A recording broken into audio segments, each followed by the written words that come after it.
Mire, note, Mateo 16, del 1 al 4. Dice así: vinieron los fariseos y saduceos para tentarle y le pidieron que le mostrase señal del cielo. Mas él respondiendo les dijo: cuando anochece decís buen tiempo, porque el cielo tiene arréboles, y por la mañana hoy habrá tempestad, porque tiene arréboles el cielo nublado. Hipócritas, ¿qué sabéis distinguir del aspecto del cielo? Mas las señales de los tiempos no podéis. La generación mala y adúltera demanda señal, pero señal no se le dará dada, sino la señal del profeta Jonás, y dejándolos se fue. En tiempos de pandemia, hermano, estamos agradecidos con la gente que trabaja en UPS, ¿verdad? Esa gente que son repartidores de paquete. Yo ordeno muchas cosas en Amazon, la iglesia también ordena bastante, FedEx, etcétera, etcétera. No sé si usted sepa, pero un repartidor de UPS entrega alrededor de 400 paquetes por día.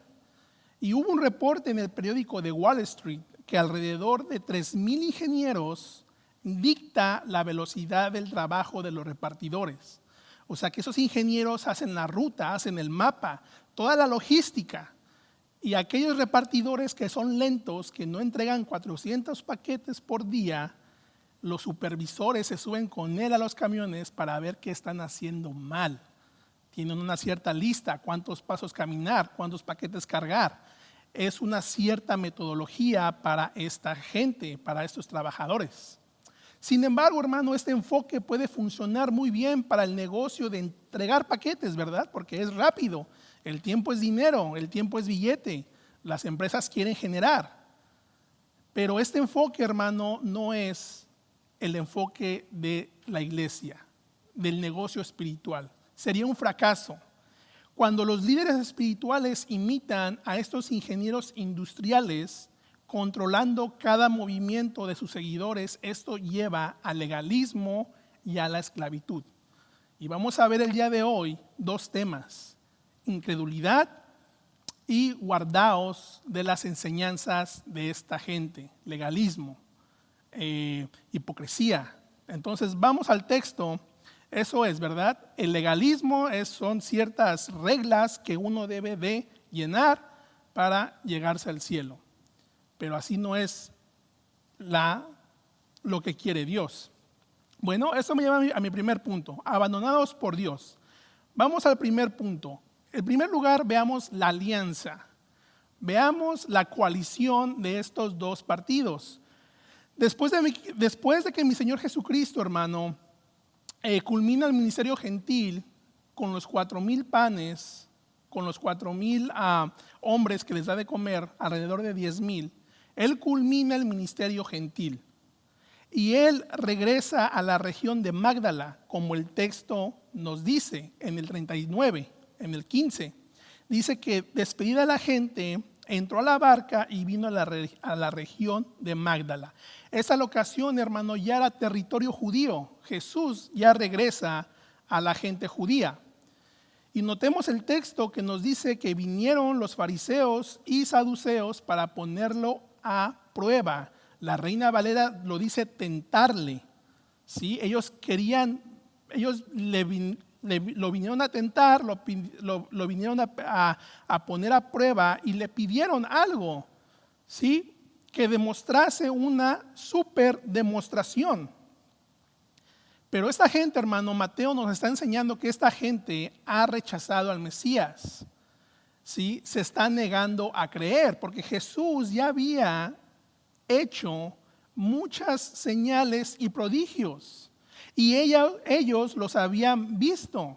Es probable que esta gente también había escuchado sobre las sanidades, sobre la alimentación de los 4,000, y muy probablemente ellos dijeron: bueno, si Jesús ya va a regresar, vamos a tentarle. Porque esta gente, hermanos, se estaba poniendo cada vez más celosa. Jesús ya era una amenaza para su religión. Así que el problema no era la falta de evidencia, sino que esta gente le faltaba voluntad para creer el significado de esta señal. ¿Sí? Pero ¿cuál era el propósito de esta gente, de los escribas, de los fariseos y los saduceos?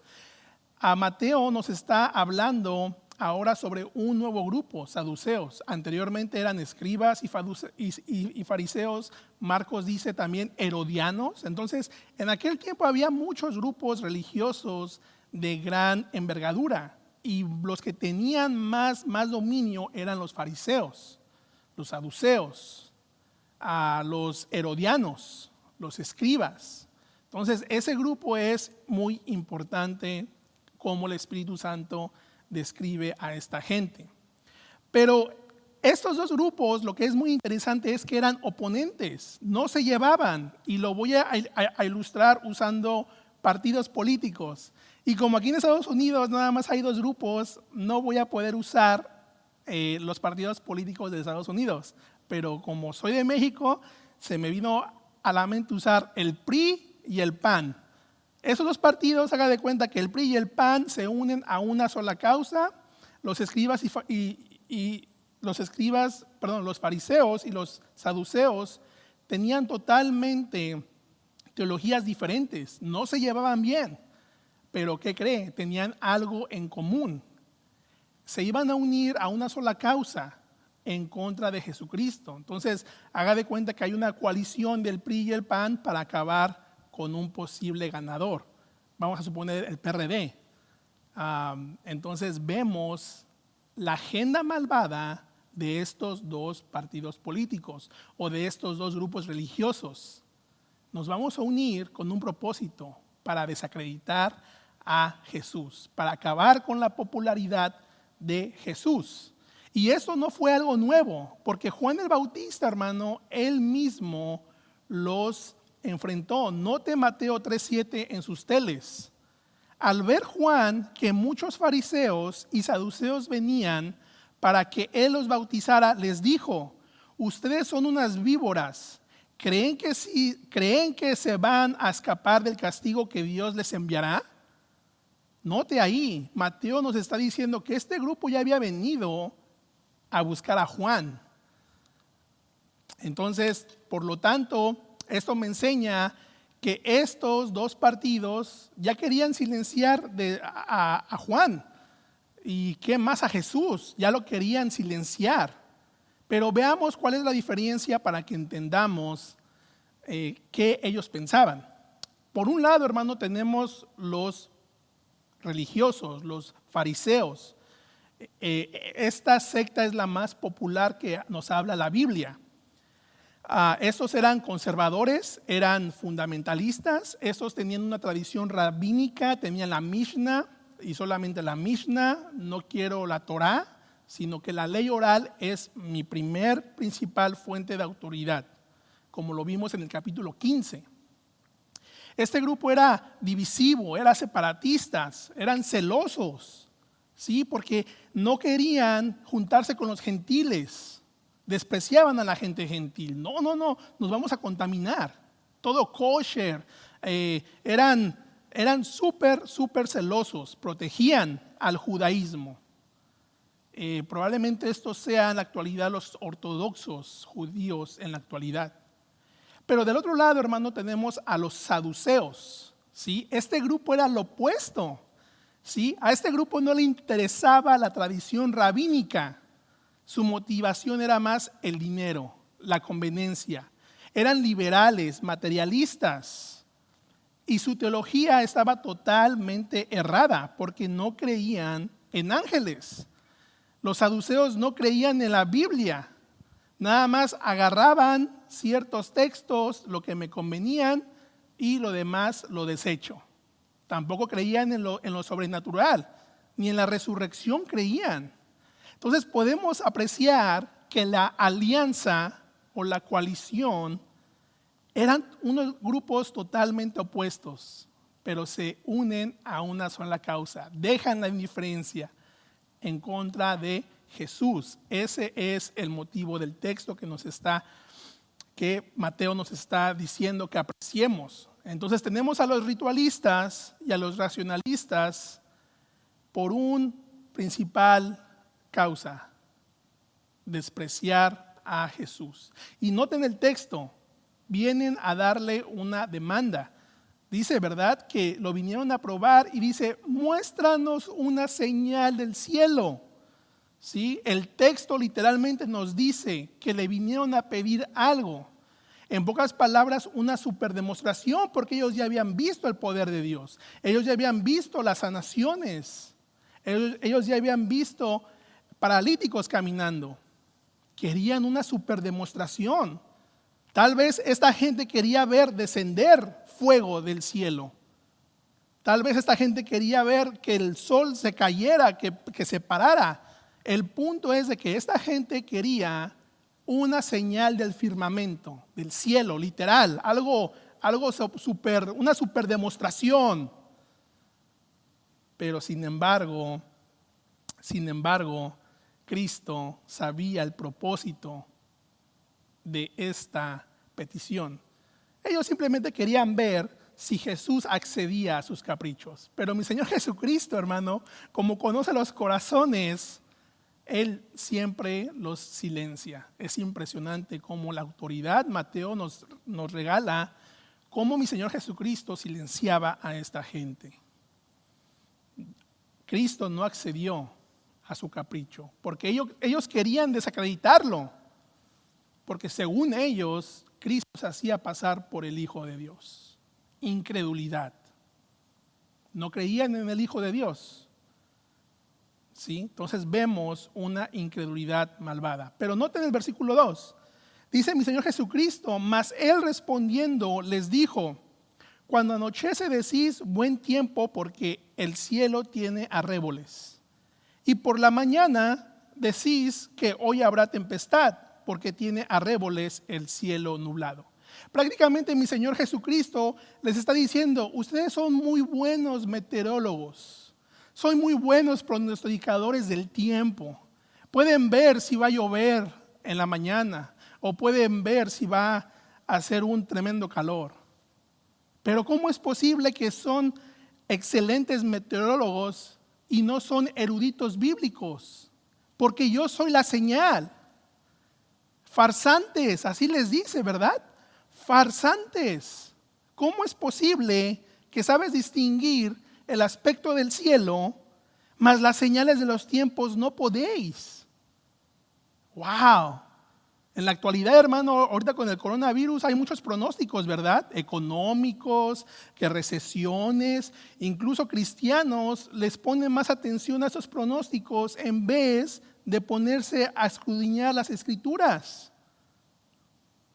¿Sí? Aún la gente acude a horóscopos para ver el pronóstico de sus vidas.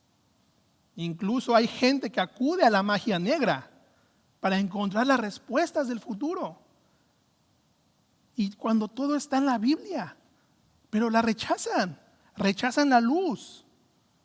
Farsantes, note, Jesucristo arremete juicio contra ellos, los describe como hipócritas, como farsantes, como actores. Noten el versículo 4, dice, la generación mala y adúltera demanda señal. Pero señal no se les será dada. Mi Señor Jesucristo cuando les dice la generación mala adúltera, y yo cuando estaba estudiando el pasaje me pregunté, ¿qué significa esto? ¿Qué significa esta generación? Bueno, lo que yo estudié y encontré, ese término, hermano, frecuentemente es usado por los profetas del Antiguo Testamento, generación adúltera, porque era para describir la prostitución espiritual y apostasía de Israel. Estaban desenfrenados con la apostasía, con la prostitución espiritual. Entonces los corazones de estos líderes eran adúlteros, porque ya estaban incrédulos, se negaban a creer. Así es de que la demostración de una señal jamás cambiaría su incredulidad. ¿Por qué Jesucristo no les da la señal? Porque Jesucristo conocía los corazones, hermano, de que si Él hacía una señal, jamás iba a cambiar el corazón, porque ellos ya habían puesto su incredulidad en su corazón. Me encanta cómo lo dice un comentarista, Mark Strauss. Dice que si Jesús hubiera hecho la superdemostración, simplemente hubiese sido como un soplo a su incredulidad. O sea que no iban a creer en él, porque ya era una generación adúltera. Wow. Pero sin embargo Cristo les dice, quieren señal, pues señal se les dará, pero no la que tú me pides, sino la señal del profeta Jonás. Y dejándolo se fue. Wow. Mi Señor Jesucristo, hermano, note, ya había mencionado esta señal anteriormente y no quiero que pierda de vista esto. Mateo 12, 38, 39 dice así: entonces algunos fariseos y maestros de la ley, escribas, le dijeron a Jesús, Maestro, queremos que hagáis algo que nos demuestre que tú fuiste enviado por Dios. Note, ahí ya estaban demandando una señal que demuestre. Note en el 39, pero Jesús les contestó, ustedes que son malos, adúlteros, y no confían en Dios, incrédulos, me piden darles una prueba. Pero la única prueba que se les dará será la del profeta Jonás. Ya su corazón, hermano, ya estaba adulterado. No confiaban en Dios. Esta gente seguía aferrándose, seguía negando lo obvio, seguía negando las señales, seguía negando, pero su corazón ya estaba adúltero. ¿Y cuál era esa señal de Jonás, hermano? Bueno, la crucifixión, la sepultura y la resurrección de nuestro Señor es la mejor señal para Israel de que Él era su Mesías. Esa iba a ser la señal. Y aquí puedo hablar muchísimo de Jonás, pero no me voy a detener ahí, voy a seguir con el texto. Y esta señal fue la cual Pedro predicó en el primer sermón de la iglesia primitiva. Note Mateo 2:22. Dice, escuchadme bien, varones israelitas, porque voy a hablarle de Jesús, el que vivía en Nazaret. Todos nosotros sabemos que Dios lo envió. También sabemos que Dios le dio grandes poderes, porque lo vimos hacer grandes maravillas y señales.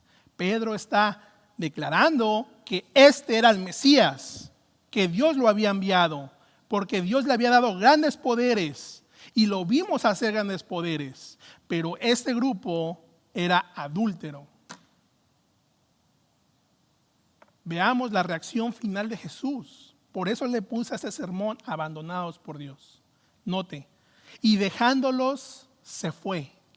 Literalmente, hermano, el texto griego aquí, dejándolos se fue, literalmente da la idea de que se apartó, desapareció, se desvinculó, los desatendió, se hizo a un lado, los abandonó. Se fue, los abandonó literalmente, arremetió juicio contra ellos. Jesús abandona, hermano, a esos líderes religiosos como reprobados. Y aquellos que siguen rechazando a Cristo por medio de las evidencias serán abandonados. Serás abandonado en tu propia justicia, en tu propio humanismo. Serás abandonado por Dios por causa de tu incredulidad. Jesucristo le enseña eso a los discípulos más antes. Note ahí en el 15:13, ¿sí? Dice que, en el 12, dice que acercándose sus discípulos le dijeron, ¿sabes que los fariseos ofendieron cuando oyeron esa palabra? Pero respondiendo él dijo, toda planta que no plantó mi Padre celestial será desarraigada. Noten el 15:14. Mi Señor Jesucristo les dice, dejadlos, abandónalos. Es un mandato, no pierdas el tiempo ahí. Son ciegos, guías de ciegos. Y si el ciego guiare al ciego, ambos caerán al hoyo. Respondiendo Pedro le dijo, explícanos esta parábola. Y bueno, ahí ya va más adelante, pero no voy a estar ahí, sino que lo que quiero enfatizar aquí es de que mi Señor Jesucristo los deja, los silencia, los abandona. Y eso le está enseñando a sus discípulos. ¿Y sabe qué, hermano? Esa es la condición del ser humano. Todo ser humano es la ceguera espiritual. Y esa es la aplicación que nos está enseñando el texto. ¿Sí? Desde la caída de Adán, todos los habitantes del planeta han nacido espiritualmente ciegos. Incluso usted y yo estábamos ciegos en algún momento. Pero gracias a Dios porque nos ha alcanzado. Pero esa es la condición del hombre, ¿verdad? Muertos en delitos y pecados, muertos a causa de nuestros pecados. Y aquí hay de dos harinas, hay dos grupos. Por un lado están los que nunca verán ni conocerán a Dios por causa de su incredulidad. Por otro lado están los que por gracia de Dios y la iluminación del Espíritu Santo se les permite ver y tener comunión íntima con Él. Pero aquí hay una pregunta, hermano. ¿Cuál es el factor determinante de ver? De no estar ciego. Bueno, ese factor determinante es Jesucristo. Porque aquel que rechaza al Salvador permanece ciego para siempre. Pero quien lo confiesa como Señor recibe vista y vida espiritual. Ese es el contraste. Y qué gran contraste. Pero lamentablemente hay cientos de número de gente que no sabe que está espiritualmente ciega. Y es más, no les importa. Incluso cuando uno se les ofrece vista, muchos la rechazan. Pero aún con la evidencia que hoy en día ya no hay milagros, yo no puedo hacer una señal, pero esta es la mejor señal, la mejor evidencia, la Biblia, la palabra de Dios. Pero aún así la gente rechazan la evidencia. No, este es un libro de humanos. No, eso no. ¿Qué dice Pablo? Que los judíos piden señales y que los griegos quieren sabiduría. Pero los ojos, hermanos, rechazan evidencias porque sus corazones ya son adúlteros. Efesios 4:18 nos dice esto, hermano, que el hombre no redimido tiene el entendimiento entenebrecido y son ajenos de la vida de Dios por la ignorancia que en ellos hay, por la dureza del corazón. Todo tiene que ver con el corazón. El texto, hermano, nos está enseñando que los escribas, que los saduceos, que los herodianos persistían en rechazar a Cristo. Y Cristo arremete juicio. Juan el Bautista también les arremete juicio por su incredulidad. Esto me enseña, hermano, que es lamentable, pero así es. Así la Biblia nos enseña que aquellos que persisten en amar las tinieblas y rechazar la luz, finalmente serán abandonados por Dios, entregados por Él a las lujurias, a las impurezas, a las pasiones degradantes y mentes depravadas que los caracterizan. Y eso lo puede leer en Romanos 1:24.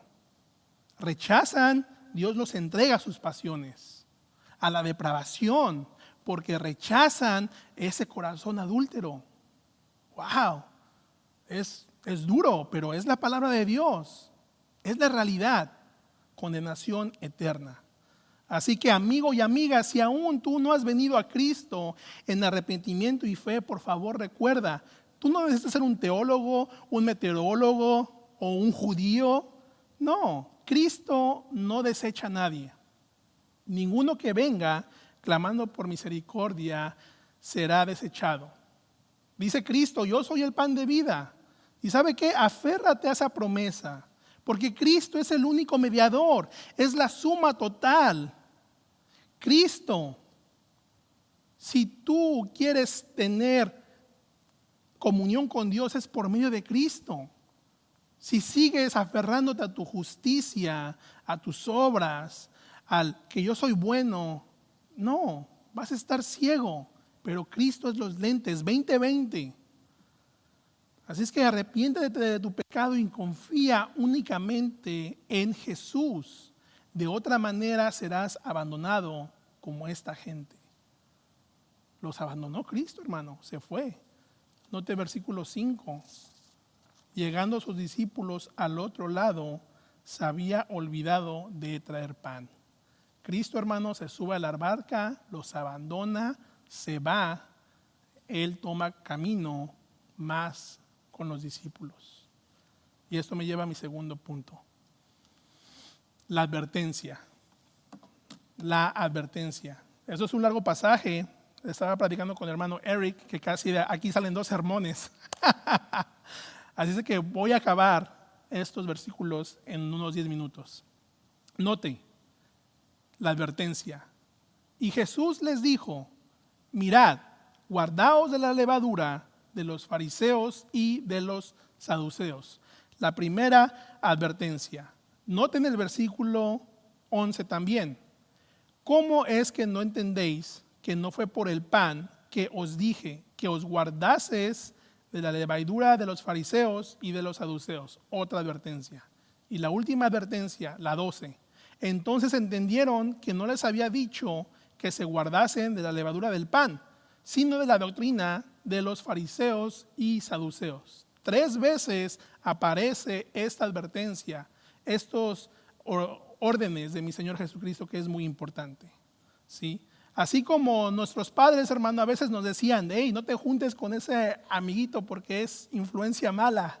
Bueno, Jesucristo les está literalmente, igualmente diciendo a los discípulos, hey, observen, no se junten con esto. Pero aquí veamos la confusión de los discípulos, porque estaban confundidos, ¿sí? Note, en el 7, que ellos pensaban dentro de sí, diciendo, esto dice porque no trajimos pan. Y entendiéndolo Jesús les dijo, ¿por qué pensáis dentro de vosotros, hombres de poca fe, que no tenéis pan? 9, ¿no entendéis aún, ni os acordáis de los 5 panes entre los 5,000 y cuántas cestas recogisteis? Ni de los 7 panes entre 4,000 y cuántas canastas recogisteis. Jesús los regaña, literalmente los está regañando. Pero ¿por qué la confusión, hermanos? Bueno, ellos pensaron que Jesús se refería al pan físico.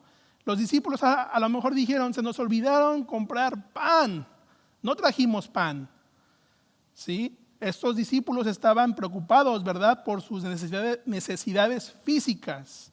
Y no comprenden que Jesús les está hablando metafóricamente, en forma de parábola, espiritualmente, ¿sí?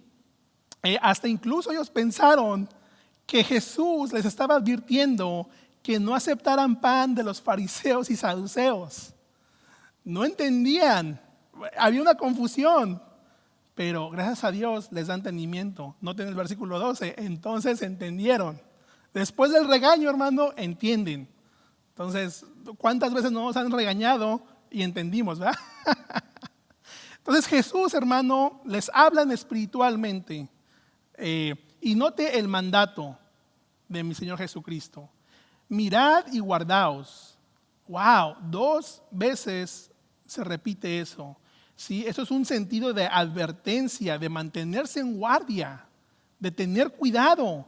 Mirad, guardaos. Eso se me hizo algo extremadamente interesante, que mi Señor Jesucristo enfatiza, estate al pendiente, guárdate de esta enseñanza, de esta levadura. Pero ¿por qué tenían que estar alertas, hermanos? ¿Por qué Cristo ahora utiliza la levadura de forma negativa? Porque en las parábolas Cristo usa la levadura en forma positiva, como una influencia, pero aquí la utiliza en forma negativa, ¿sí? Bueno, sabemos que los fariseos invalidaban la escritura por un lado, los saduceos quitaban la escritura. Entonces Cristo les está enseñando a los discípulos. Ahora, hermano, los discípulos tenían un gran raíz de estas enseñanzas. Es como cuando yo vine aquí a la Bautista, a las doctrinas, a la Biblia. Pues yo era, el primer año, pues estaba así como, ¿qué? ¿Qué es un bautismo escritural? ¿Qué es esto? Y el hermano Rubén también me regañaba y y así, no entiendes, ¿no? Pero tenían raicita de estas enseñanzas. Pero Jesucristo los está entrenando y les dice, hey, aguas con esas enseñanzas. Porque los discípulos, hermano, iban a ser el fundamento de la iglesia. ¿Sí? Y esas falsas enseñanzas, hermano, abundan en vidas y en la de los demás.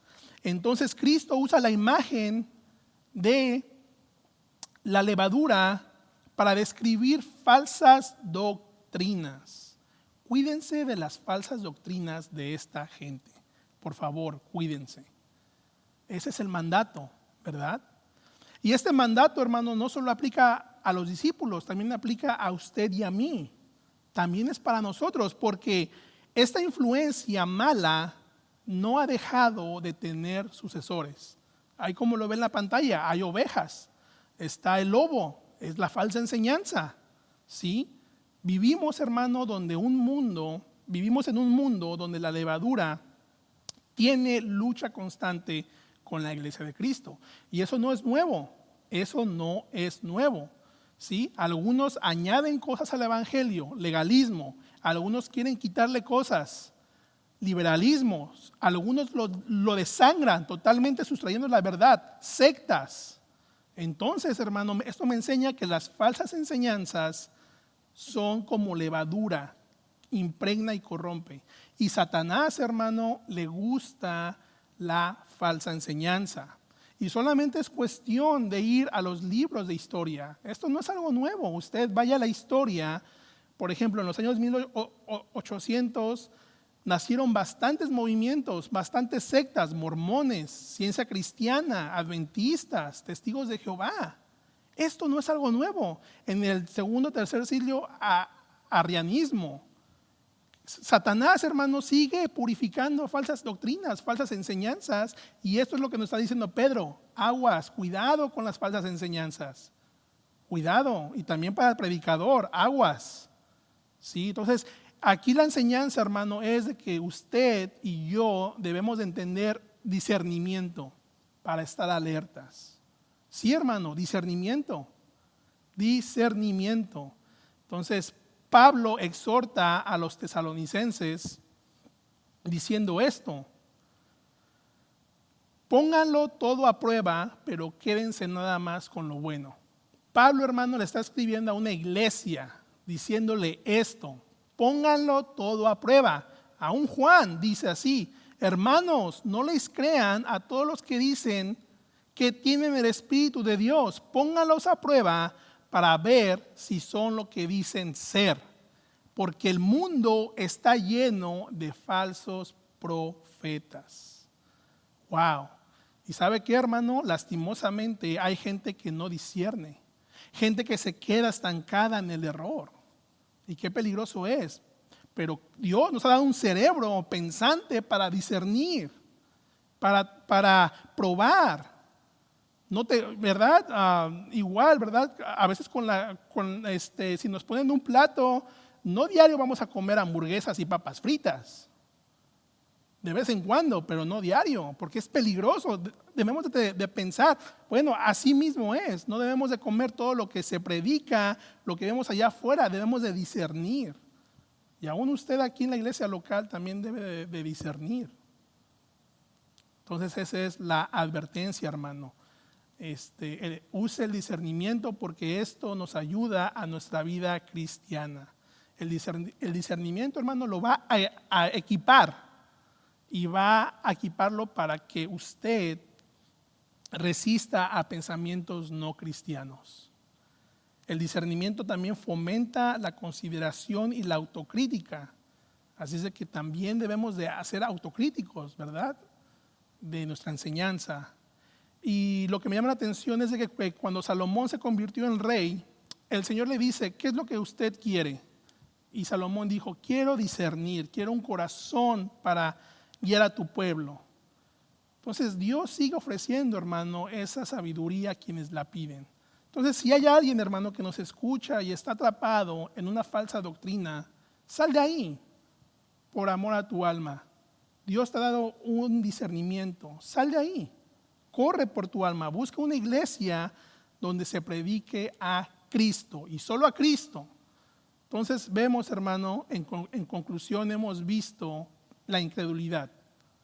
La incredulidad, aquellos que rechazan a Cristo serán abandonados por Dios. Y para el cristiano hemos visto que debemos de tener discernimiento. Y en conclusión, hermanos, esta es mi oración para toda la iglesia.